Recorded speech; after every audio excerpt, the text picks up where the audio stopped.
Seguimos entonces con nuestra presentación de lo que los autores denominan teoría inactiva de la percepción, uno de cuyos aspectos centrales es esta idea, la cuarta de las características que yo le decía que al comienzo de la clase a tener en cuenta, que es esto de que la percepción debiera entenderse como una forma de actuar, una forma de hacer en el mundo.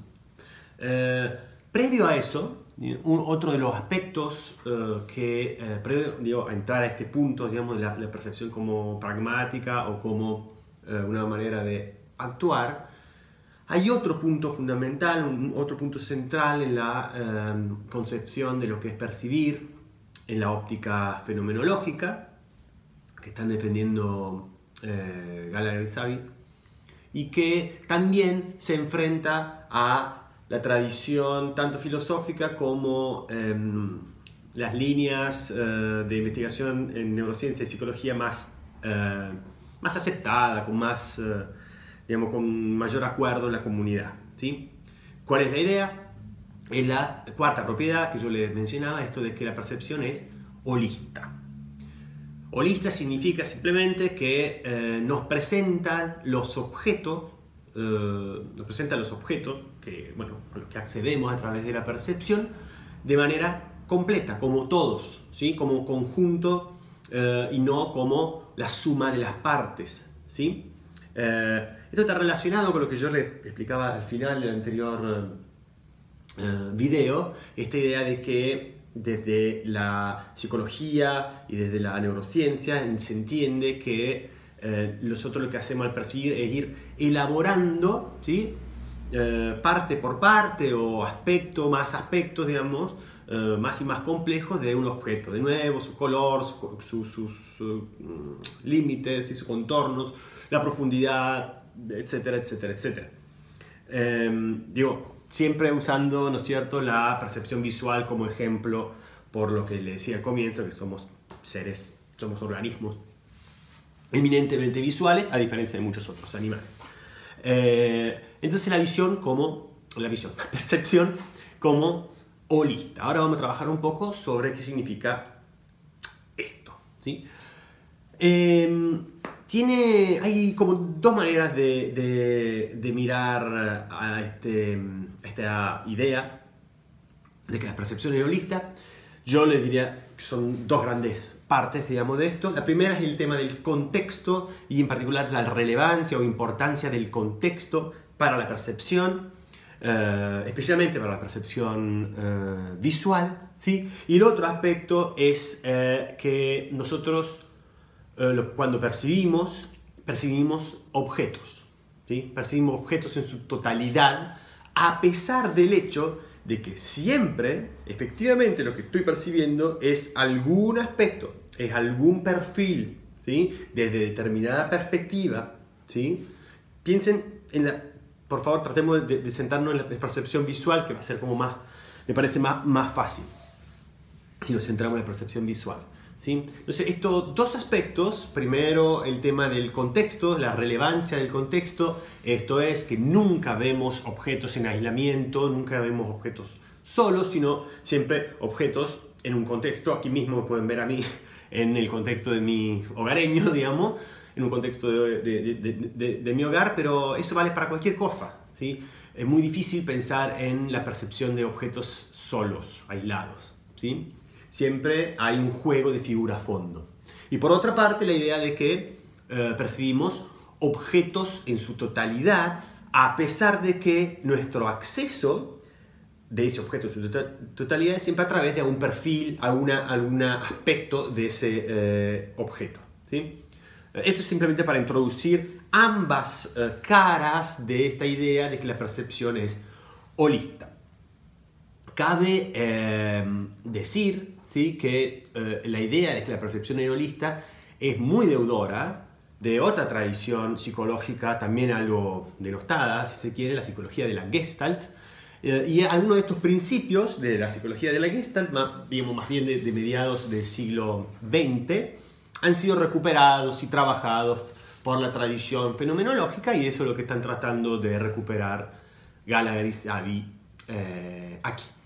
Comencemos entonces por la importancia del, disculpen, contexto, ¿sí?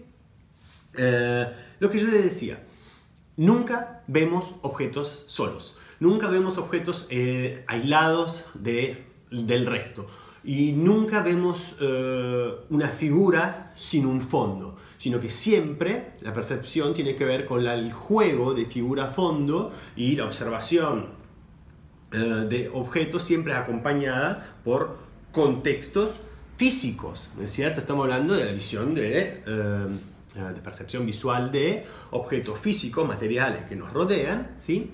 Y el punto es que nunca vemos esos objetos solos, siempre están en un contexto, con un trasfondo, eso es lo que llaman con un contexto, justamente, ¿sí? Ahora bien, para hacer un poco más interesante la cuestión, esto parecería algo, bueno, una verdad de perogrullo, pero contexto en este caso significa algo mucho más amplio que meramente contexto físico, ¿sí?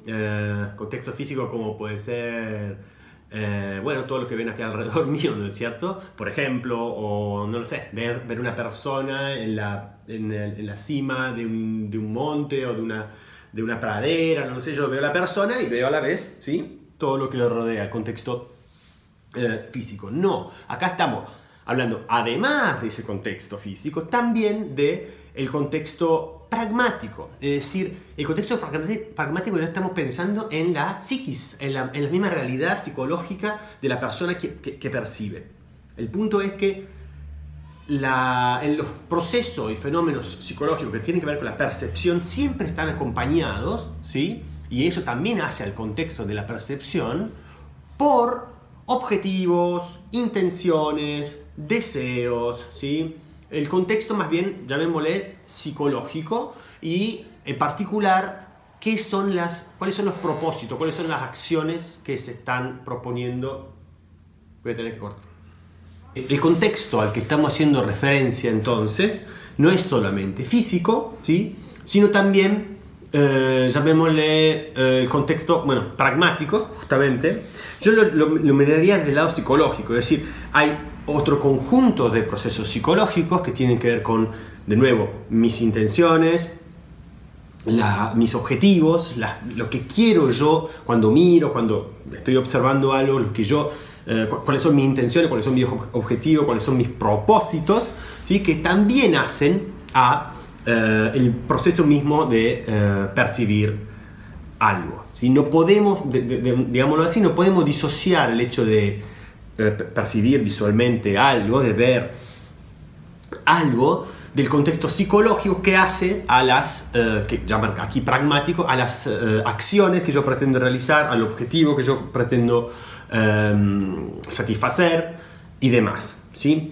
Este tipo de contextos, lo que tiene que ver con los objetivos, las acciones, también tiene que ver con el contexto social, ¿sí? Es un punto que vamos a tocar al final, en el último video, el que toca a continuación, pero también hace a esto mismo que estoy diciendo, que no podemos ver a la percepción aislada, ¿sí? Como un proceso psicológico aislado, sino que hay que entenderlo en el concierto de otros procesos psicológicos que tienen que ver con mis objetivos, con mis intenciones, ¿sí? Con aquello que yo quiero conseguir cuando estoy observando algo, ¿sí?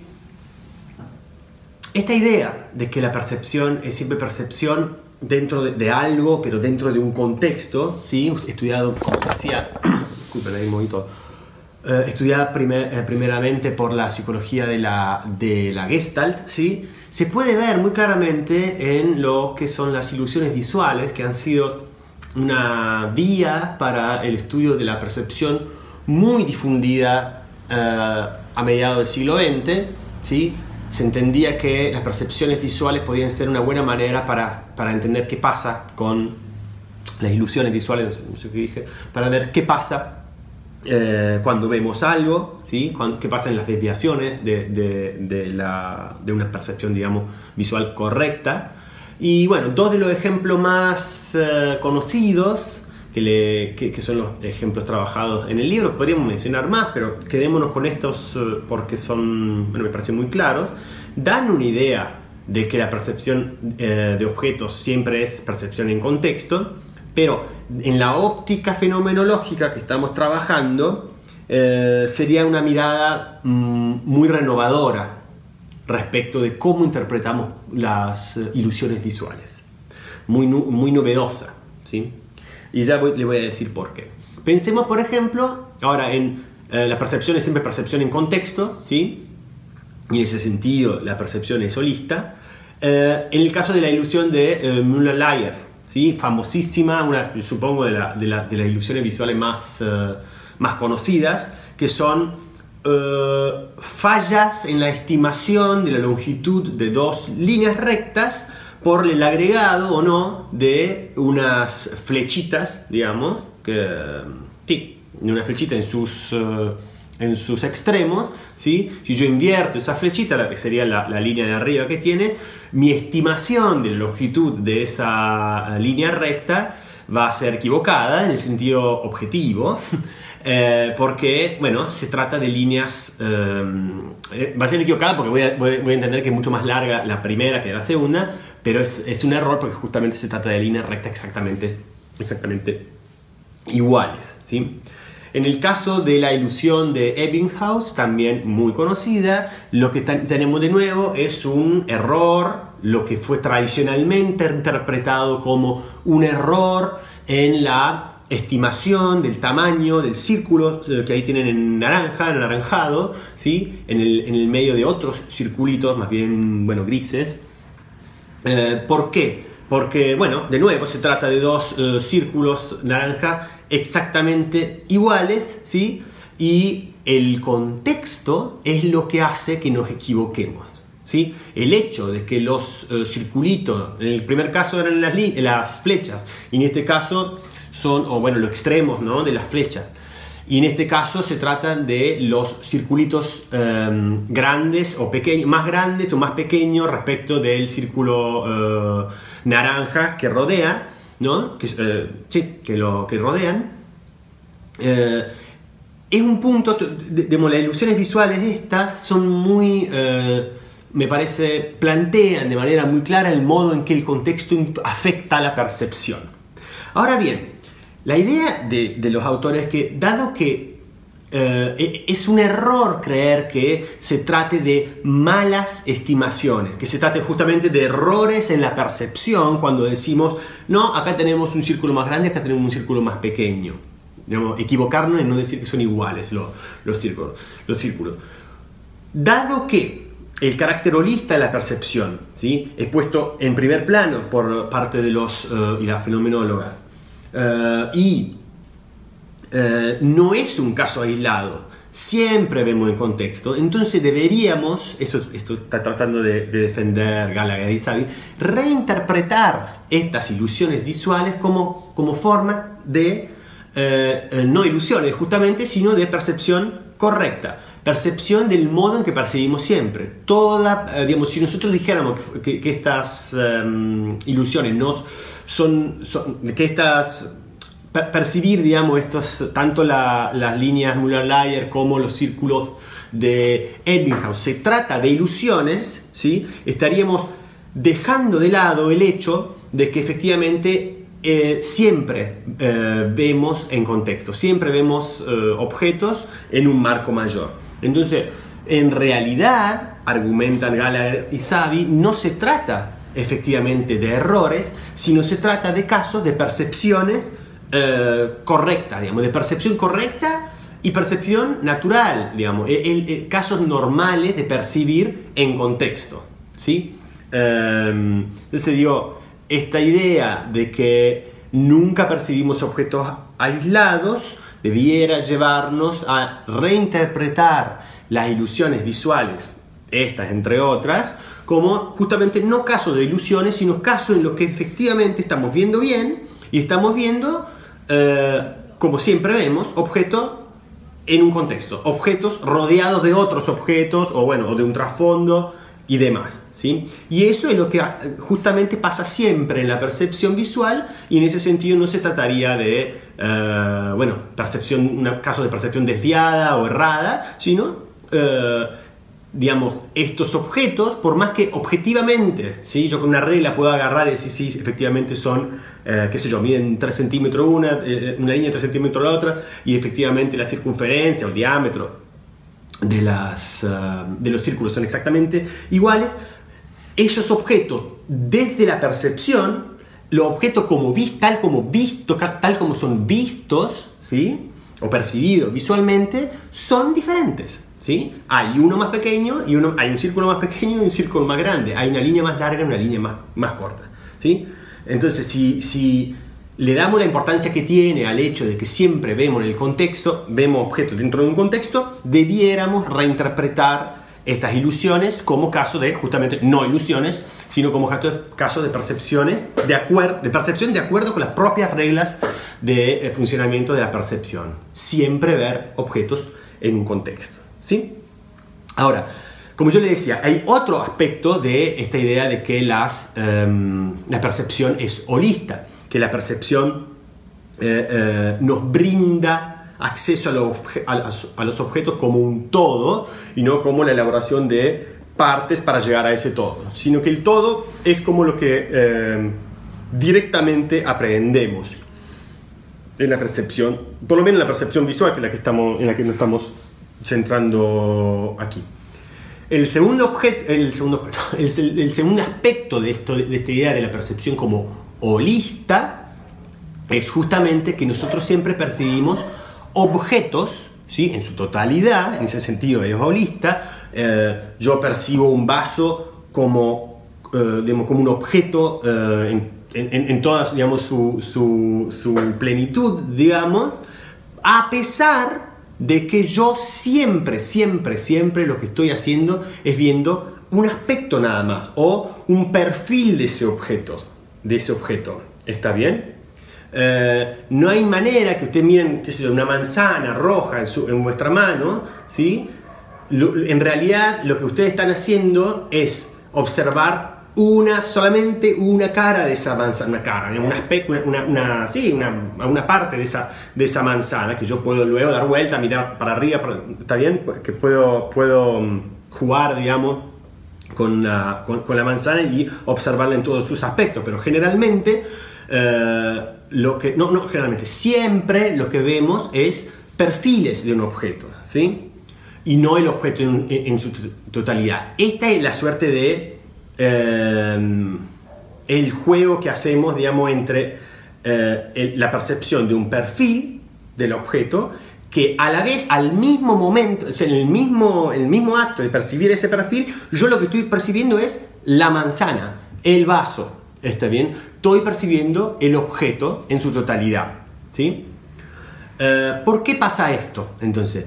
¿Por qué parece contradictorio, ¿no es cierto? Yo solamente tengo acceso a un objeto a través de alguno de sus perfiles, a través de alguno de sus aspectos, ¿sí? Pero a la vez, al mismo tiempo, yo lo que estoy percibiendo es el objeto en su totalidad. La manzana, el vaso, la taza, el lápiz, ¿está bien? ¿Por qué pasa esto? La pregunta. Bueno, y acá ya estamos llegando al punto siguiente, ¿sí? A la cuestión de la acción. Porque justamente en la visión, en la percepción visual, yo también tengo la posibilidad de percibir aquellos perfiles que en este momento no son accesibles, ¿sí? Pero lo son potencialmente, ¿sí? Vinculado esto a alguna acción. De nuevo, si yo doy vuelta a la manzana, estaré viendo otro aspecto de la manzana. Yo necesito hacer alguna acción, algún movimiento para poder acceder al perfil ausente o al perfil que en primera instancia no tenía presente, pero potencialmente lo es. ¿Entienden? Potencialmente sí es accesible. Si yo veo lo mismo como un objeto más grande, como un auto, como un colectivo, qué sé yo lo puedo ver en su perfil. ¿Yo estoy viendo el colectivo? Sí, lo estoy viendo. Bueno, ahora a falta de colectivo, ¿no es cierto? Pero bueno, en fin. Yo lo estoy viendo, el colectivo, pero solamente accediendo un perfil, un aspecto de ese colectivo, ¿sí? Pero yo siempre, y por eso la percepción de objeto es una percepción holista del objeto en su totalidad, porque yo siempre tendré la posibilidad de acceder a aquellos aspectos, a aquellos perfiles en este momento no accesibles. Entonces son siempre potencialmente accesibles, ¿sí? Y en este sentido, como les decía antes, esto se vincula fuertemente con la idea de que la percepción es pragmática o la percepción es una forma de actuar, ¿sí? Yo percibo objetos en su totalidad porque tengo la capacidad motriz, digamos, de dar vuelta a la manzana, de caminar, ¿sí? Y mirar el otro lado del colectivo, desde atrás, desde adelante, desde abajo, digamos, de donde quiera. ¿Está bien? Entonces, esta segunda idea de que percibimos objetos en su totalidad, a pesar de que solamente tenemos siempre, en un momento dado, un determinado acceso a un determinado perfil o aspecto de ese objeto, tiene que ver con el potencial que tengo yo de justamente acceder a los perfiles ausentes de ese objeto, a los perfiles en este momento no accesibles por mí, ¿sí? Esa sería la idea. Esta es una idea que Husserl denominó la intencionalidad de horizonte, ¿sí? En realidad, a pesar de que yo estoy efectivamente percibiendo solamente el perfil presente, yo también, ¿sí? Implícitamente estaría accediendo también a todos los perfiles ausentes, ¿sí? Por eso se llama intencionalidad de horizonte, porque al horizonte de perfiles que al momento no los tengo en este momento ante mí, pero sí son accesibles, ¿sí? Yo puedo acceder a ese conjunto de perfiles o aspectos del objeto. Y de nuevo, este es el vínculo central y es el puente que me permite a mí pasar ahora a la cuarta gran característica de la percepción, que diría yo, para la teoría inactiva de la percepción, es la característica central, que es la percepción como algo que hacemos, como una forma de actuar, ¿sí? Si la idea de la percepción como holista es muy deudora de la psicología de la Gestalt, la idea de la percepción como una manera de actuar es muy deudora de, ya mencionado, James Gibson y su enfoque ecológico para estudiar la percepción, ¿sí? De la percepción, ¿sí? Este es una, como le decía yo antes, es una teoría poco estudiada, poco mencionada, digamos, la de Gibson, pero que es ha sido tremendamente importante para estos enfoques enactivos de la percepción. Ahora pasamos ahora de lleno, ¿sí?, a la teoría enactiva de la percepción. A ver, de acuerdo con la teoría enactiva de la percepción, y el aspecto central de esto, la percepción es una forma de hacer, es una forma de actuar, ¿sí? De actuar en el mundo. Pero ¿por qué dirían algo así tan alocado? Por varias razones. Primero, van a decir los defensores de esta exposición que no podemos mirar la percepción aislada del conjunto de acciones que llevamos adelante al percibir, ¿sí? Estoy hablando de acciones concretísimas, ¿sí? Como por ejemplo, lo más conocido son los movimientos sacádicos de los ojos, ¿sí? Por ejemplo, las fijaciones. Movimientos sacádicos de los ojos son movimientos de milisegundos, ¿sí? De milisegundos que hacen los ojos todo el tiempo, no nos damos cuenta que lo están haciendo, y hablan de cómo percepción y acción están fuertemente integradas, o para decirlo de otra manera, cómo la percepción en realidad es una manera de hacer cosas en el mundo, de actuar en el mundo. En este caso, ¿de hacer qué? De explorar el mundo, ¿sí? Explorar el mundo es algo tremendamente activo. Yo tengo que estar ahí buscando algo en el mundo, ¿sí? Entonces, uno entiende que es un cambio realmente de enfoque en torno de lo que es la percepción, porque yo no estoy entendiendo ya cómo lo hacen, o como lo están todavía haciendo los científicos cognitivos, los neurocientíficos, los psicólogos, las psicólogas, de la percepción como un proceso interno a nuestra mente / cerebro, ¿sí? No, lo están pensando como la percepción como algo que hacen sujetos o organismos, para pensarlo más en términos, bueno, no tan antropocéntricos, digamos. los organismos videntes, bueno, que perciben, digamos, a través de su visión, lo que hacen es activamente explorar el mundo. Y los movimientos sacádicos de los ojos, los movimientos del cuello, los movimientos de la cabeza, los movimientos incluso de todo nuestro cuerpo para ir a ver qué es lo que está pasando, debieran entenderse como partes integrantes de la percepción. Volviendo a Gibson, James Gibson, de nuevo, esto no hace a los temas estrictamente del texto, pero en fin, acá estamos. Es muy relevante para mí, me parece muy interesante, así que lo traigo, y tampoco es irme a otros temas, sino que es uno de los aspectos más interesantes que Gibson trajo a la psicología, más allá de sus teorías, ¿sí? Son recomendaciones metodológicas para un mejor estudio de la visión. En el caso de Gibson también estaba interesado en la visión. Y lo que hacía era críticas metodológicas de los procedimientos experimentales y de observación utilizados para estudiar la visión de mediados de la década pasada, del siglo pasado, ¿sí? O, bueno, de la década del 50, 60, ¿no? Grandes nombres como por ejemplo de, bueno, Hubel Wiesel, yo ya mencioné, o del Richard Gregory, que por ejemplo hacían un abuso, según Gibson, ¿no?, de las ilusiones visuales.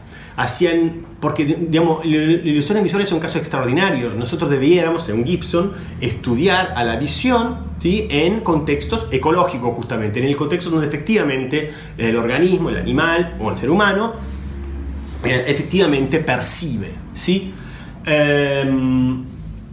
Por ejemplo, lo que se tendía a hacer a mediados de los 60 era inmovilizar a los sujetos experimentales, ¿sí?, taparle un ojo, ¿sí?, solamente utilizar uno de los ojos, hacer un estudio de visión monocular y estimularlo con, por ejemplo, flashes taquistoscópicos de luces azules, por ejemplo. Es el caso de Hubel y Wiesel, por ejemplo. Eran realmente una estimulación absolutamente, digamos, artificial o muy poco válida ecológicamente, ¿sí? Entonces, el reclamo de Gibson es volver a traer el estudio de la visión en los contextos ecológicos o normales donde se percibe, ¿sí? Percepción con los dos ojos, ¿sí?, binocular, digamos.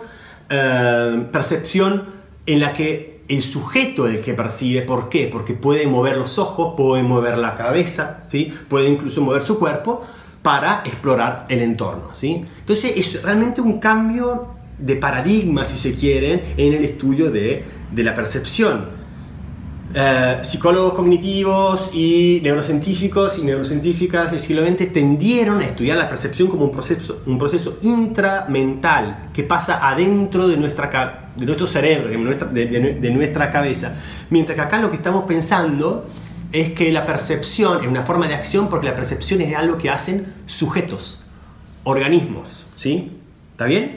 En toda su corporalidad, ¿sí? No algo que, de nuevo, esa caja negra de la que yo hablaba antes, la que yo estoy como tratando de descubrir a partir de estimulaciones de la retina, qué es lo que está pasando allá afuera en el mundo, ¿sí? No, al contrario, no es algo que se hace, la percepción no es algo que haga la mente o el cerebro, es algo que hace, o sea, obviamente que la mente y el cerebro están involucrados, nadie niega eso, pero es algo que debiéramos pensar como algo que hace el organismo, de cuerpo entero, el sujeto, ¿está bien? Es muy interesante para mí pensar esto como dos maneras de ver a la percepción como activa, porque no me van a negar que los psicólogos y psicólogas cognitivos, Hubel Wiesel, digamos, la gente que mencioné antes, que defienden la idea de que una teoría representacional de la percepción, que defienden la idea de que tenemos que internamente elaborar representaciones más y más complejas para poder apreciar aquello que tengo ahí afuera, no me vengan a decir que esa no es una visión, una versión, digamos, de lo que es ver como un proceso activo, ¿sí? Sí es activa, no es una mera, qué sé yo, tabula rasa en la que yo imprimo sensaciones y listo. No, hay una elaboración interna. Para los teóricos, digamos, de las teorías representacionales de la más novedosa, ¿no?, más tirando para este lado del siglo XX, bueno, desde el 50 para acá, lo que llamamos antes las teorías más sofisticadas teorías representacionales más sofisticadas, aquellas que funcionan en los campos científicos, la entienden sí como un proceso activo, pero no en lo más mínimo en el sentido de activo como lo que estamos hablando ahora, ¿sí? Es activo porque internamente a mi mente yo estoy elaborando algo, ¿sí? Pero no es activo en el sentido de que es una forma de actuar del organismo, ¿sí? Del sujeto que ve. Y entonces tenemos que también encontrar una continuidad o un interjuego entre acción, movimientos, ¿no? Guiado por músculos, también los movimientos sacádicos del ojo son guiados por músculos, pero movimiento, digamos, del organismo en su totalidad, como también involucrado en la visión, en la percepción, ¿sí? En la percepción y en la percepción visual en particular, ¿sí?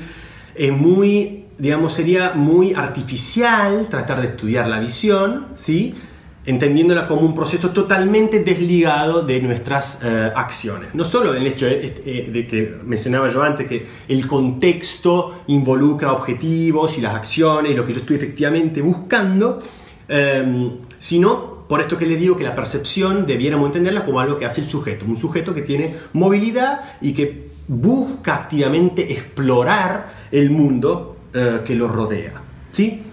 Entonces la idea un poco a Gibson es que no es necesaria esta postulación de una elaboración interna de representaciones, la información necesaria para la visión o para otro tipo de percepción ya está disponible ahí en el mundo, ¿sí? Y lo que yo estoy haciendo simplemente es, justamente pensando la percepción como algo que involucra la acción como una forma de actuar, es activamente explorando ese entorno, explorando ese mundo, ¿sí? Explorando a través obviamente de mis acciones, ¿sí? Es decir, motricidad y percepción van de la mano. Eso sería básicamente lo que estamos tratando de decir.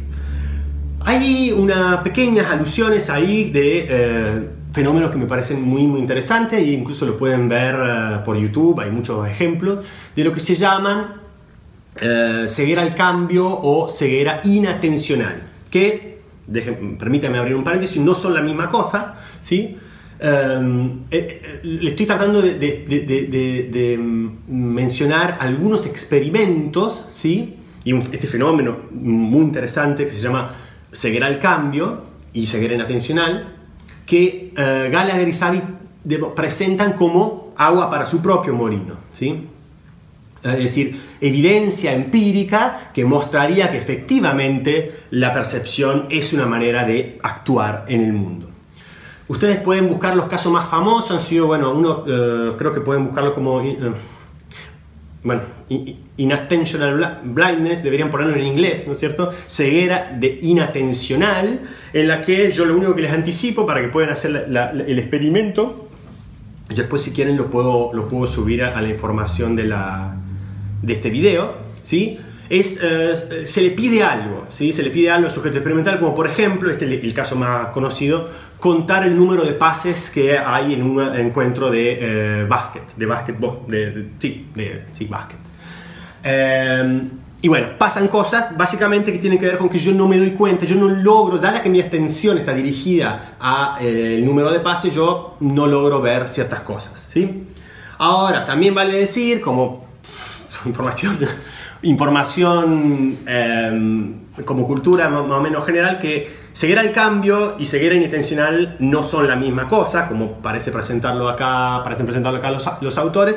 La ceguera inatencional sería el caso que le acabo de mencionar, ¿sí? Que yo estoy atendiendo a cierto aspecto y por eso dejo de lado muchos otros, ¿sí? Y ceguera al cambio son realmente experimentos bastante increíbles que hay por ahí. Por ejemplo, un tipo de ceguera al cambio es flicker, se llama flicker, que son como pequeños cambios en una imagen. Son cambios realmente que parecieran, no, más que pequeños, son rápidos, ¿sí? Porque incluso puede haber aspectos de una imagen que cambie mucho, ¿sí?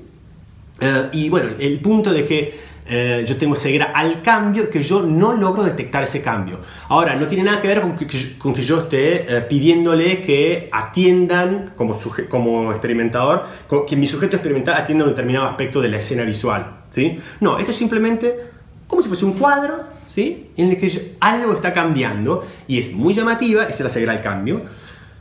cómo las personas fallan en ver esos cambios. Este es como agua para el molino, le decía yo antes, para decir que la visión, o la percepción en general, no funciona como funciona una máquina fotográfica, en la que todos los aspectos de la escena son representados fielmente, ¿sí? Yo en una foto yo tengo cada uno de los puntos, ¿sí?, que alcanzan al lente de la foto, están efectivamente representados. Bueno, en este caso no funciona así, ¿sí? Lo que yo tengo es cambios que no detecto simplemente, ¿sí?, por X razones, por determinadas razones, por cómo funciona la percepción visual, ¿sí? Entonces nada, me pareció sería lindo en realidad interpolar esto con los videos, pero yo lo único que voy a hacer, lo estoy pensando ahora en el momento, es subirlos, en todo caso, algunos links o bueno, ustedes pueden buscar ceguera al cambio o inattentional blindness o change blindness, que son dos tipos de ceguera diferentes. Y bueno, lo podrán ver, incluso divertirse, bueno, a ver quién es más lento, quién es más rápido para detectarlo, para detectar o no los cambios. Ahora, para el tema de la teoría inactiva de la percepción, ahora volviendo, más allá de que esta es evidencia empírica que los autores traen para sustentar su concepción de lo que es percibir, ¿sí?, lo fundamental es que percibir es una forma de explorar el mundo, ¿sí? Esto que decíamos antes, que consiste en percibir en la implicación corporal activa de sujetos en sus entornos, ¿sí? Eso es lo fundamental de la teoría inactiva de la percepción. Y habrán ya contado, tenemos la percepción como fundamental, la percepción como directa, ¿sí?, la percepción como holista, la percepción como una forma de actuar, y nos falta un último aspecto, ¿sí?, que es la percepción como social, ¿sí? Previamente a eso, y esto estoy tratando de introducir el siguiente y último video, tenemos el tema de la relación entre percepción y concepto, y manejo de conceptos. Un tema que yo ya he trabajado, yo mismo digo, en mi clase sobre el texto de Harré, capítulo 3, ¿sí? Y que bueno, vamos a ver qué nos dicen los autores en torno de, entonces, esto sería la introducción para el último video, en torno de la relación de, o sea, qué papel juegan los conceptos en la percepción, por un lado, y qué papel juega lo social, ¿sí?, la dimensión social en la percepción. Vamos con eso.